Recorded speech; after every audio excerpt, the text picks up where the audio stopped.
Fala família, bem-vindos ao canal Vitrine Política.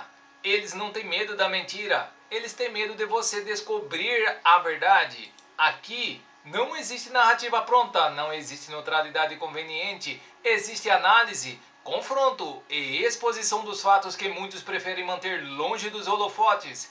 Enquanto a velha mídia escolhe o que você pode ou não saber, nós escolhemos investigar, escolhemos questionar. Escolhemos falar. Se você está cansado de manipulação, de blindagens seletivas e do jogo de poder acontecendo nos bastidores, você está no lugar certo. Aqui a verdade incomoda, aqui o sistema é confrontado, aqui o povo tem voz. Então, se inscreve, ativa o sino e compartilha, porque quando a informação circula, o controle enfraquece. Isso é vitrine política. E aqui a verdade não se negocia.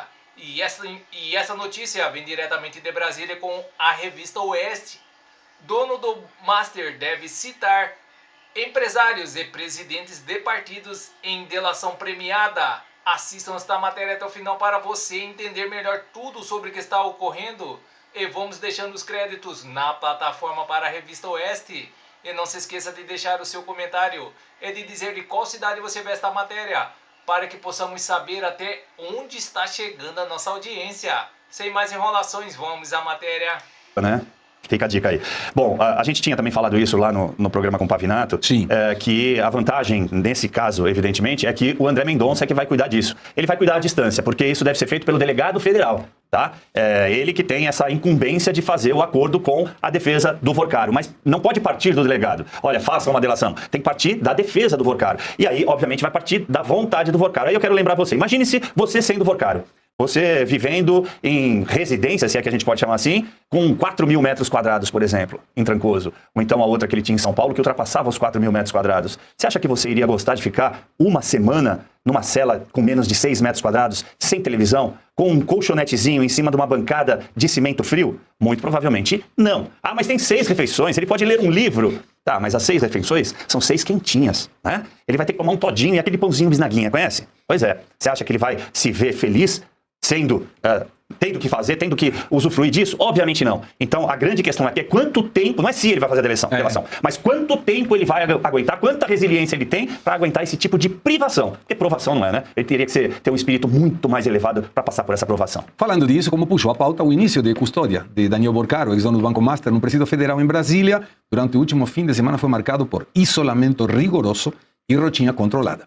O banqueiro permanece quase que integralmente recluso numa cela de cerca de 6 metros quadrados, padrão das unidades de segurança máxima, equipada apenas com o essencial: cama de concreto, colchão fino, bancada, banco fixo, pia, vaso sanitário e chuveiro. A informação foi divulgada pelo jornal O Globo. Luiz Arthur Nogueira, como mencionava Caivano, de 40 mil, 4 mil, sei lá quantos milhares de metros quadrados, e helicóptero, e jato, e carros, e empregados, e comida, e festas, e ucranianas e russas e sei lá que mais, a 6 metros. Isso pode convencer a qualquer um a começar a falar?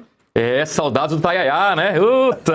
Ou seja, a cada minuto que você passa olhando o sol nascer quadrado e um vaso sanitário na sua frente, a mente, vai entrando em parafuso. Eu tenho uma pergunta técnica para o Caivano, posso fazer? Por favor. Caivano, quando você tem um escritório de advocacia muito grande, que tenham vários clientes, evidentemente, e há um conflito claro de interesse entre os clientes. No caso aqui, o Vorcaro e alguém que ele possa delatar. Qual deve ser a decisão correta do escritório? Abre mão de um dos clientes ou cria 2 equipes completamente independentes dentro do escritório e dá total autonomia a elas, mesmo que isso gere um conflito entre um cliente e outro? Qual que é o melhor caminho? Aqui eu tomaria num escritório, se eu tivesse um escritório desse, era abdicar de um dos clientes. Fazer uma escolha. Porque você não vai conseguir.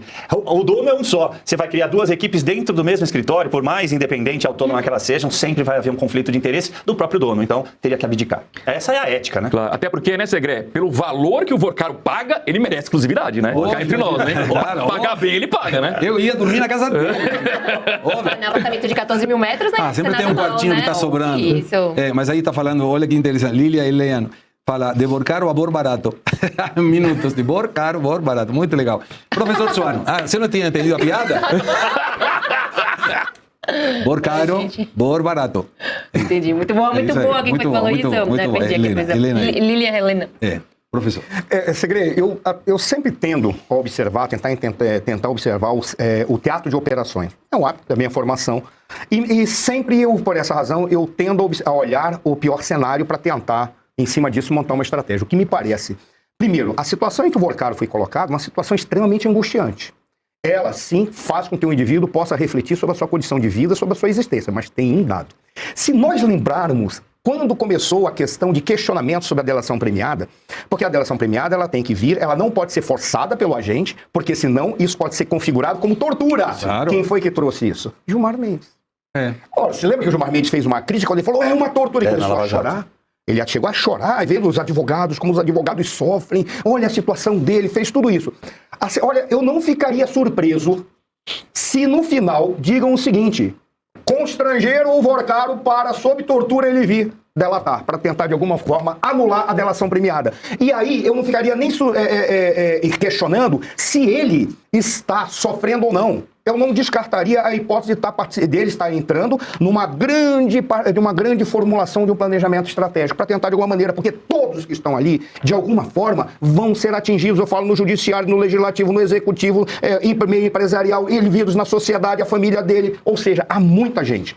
E eles devem estar desesperados para tentar uma saída. Tanto que é bem curioso que aí eu fico muito triste com os nossos advogados, com os operadores de direito, com a OAB, com tudo isso. Mas quando você olha uma situação em que a decisão para saber se vai ou não vai delatar, porque se delatar vai pegar um outro cliente que também está sendo municiado, está sendo protegido por um determinado advogado, parece que existe uma nova disputa entre gangues, entre os advogados. Ou seja, o Brasil agora está submetido a decisões de indivíduos que estão simplesmente dizendo, é melhor eu proteger o meu processo, por isso é melhor não, que ele não advoga. Já não tem mais nem a questão da delação premiada. Nós estamos submetidos a uma outra instância que não é superior em termos de poder, mas é superior em termos de capacidade de atrapalhar o bom andamento da sociedade brasileira. E são os advogados.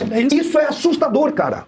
Isso é assustador, que a gente vê que é realmente a reforma que a gente tem que fazer. Não é só uma reforma no sistema político, como o Caivano tem falado tanto, como eu tenho falado há 30 anos, como vocês têm falado, como nós temos falado. Não é só uma reforma política. A gente tem que fazer uma reforma, inclusive, em toda a advocacia, no judiciário, em toda a advocacia brasileira, porque tem coisa errada nesse sistema. Você sabe que não dá mais. O professor Suano tocou numa das minhas preocupações que eu iria levantar agora, numa próxima fala, que é a questão das nossas instituições. A gente vive num momento de crise absoluta e descrença da população para com as instituições, porque vejam, aqueles que deveriam nos proteger ou trazer a justiça à luz não estão cumprindo as suas funções. Então, estamos diante de um cenário que as nossas instituições viraram instituições zumbis. Então, nesse momento, eu me questiono, beleza, o Vorcaro vai para prisão e aí ele vai ser, investigado, julgado pela PF e pelo Mendonça. Nesse sentido, até onde a gente pode... E aqui eu não estou dizendo nada, eu apenas apresento uma reflexão. Até onde a gente pode confiar 100% aí na PF, visto que podem ser que tenham alguns infiltrados. Eu confio 100% na PF, mas assim, eu com tanto medo que tô vendo que o próprio Bacen tinha gente infiltrada do Vorcaro. Então assim, tem infiltrado. E o Mendonça, será que ele tá sozinho nessa? Lembrando, essa semana, eu acho que o nosso advogado da mesa pode informar melhor,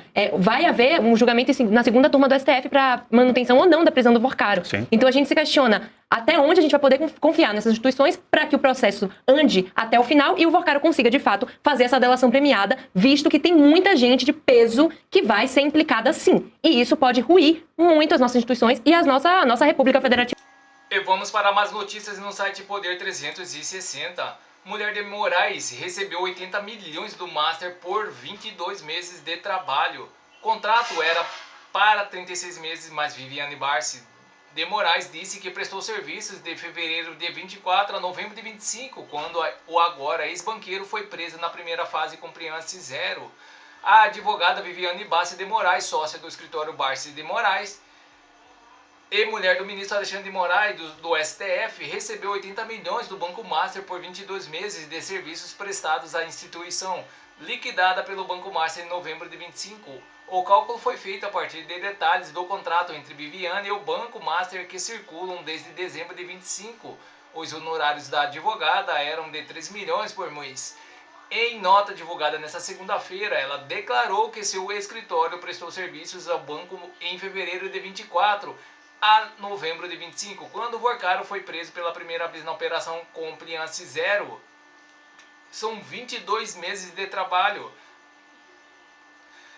E o escritório da Mulher de Moraes informou também que produziu 36 pareceres e opiniões legais acerca de uma ampla gama de temas como aspectos previdenciários, contratuais, negócios trabalhistas, regulatórios de compliance, proteção de dados e créditos, entre outros. No mercado de alto nível ou escritório de advocacia, um valor considerado até alto e até 3 mil por hora de trabalho, considerando 267 horas em reunião e em cenário que cada parecer levou 10 horas para ser produzido.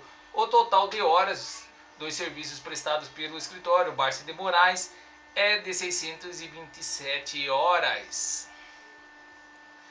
Então é isso, pessoal. Essas notícias que estão circulando nas mídias da internet hoje. Então, e não se esqueça de se inscrever, deixar o seu like, clicar no sino para mais informações sobre política. Agradeço a todos pela audiência.